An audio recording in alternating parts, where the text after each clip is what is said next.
Wala lang masasakit pa pag nakita mo na yung kinita mo for several weeks or several months ay naubos mo lang sa loob ng isang gabi. Yes, nangyari sa akin yan. So, dumating sa point na ang laki na ng kinikita ko, daily, weekly, and then naging monthly, maganda yung income. Pero sa isang araw lang, naubos ang lahat ng income na yan with a tune of around $1,000. Grabe talaga. Ang laki nung naging talo ko nung time na yon. Pero isa sa mga natutunan ko dyan is naging greedy kasi ako. No? So yung kinita ko ay hindi ko agad winidraw.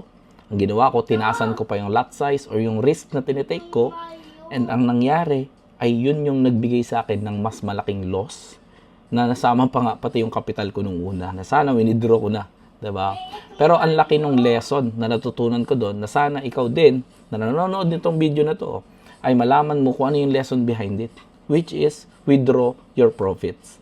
Pag nagkaroon ka ng profit, dapat i-withdraw mo na yan. Enjoyin mo. Diba? Para mas makita mo at mas ma-excite ka sa mga susunod na profits pa na darating sa'yo. Alright? Sa'yo lang naman guys. Follow for more.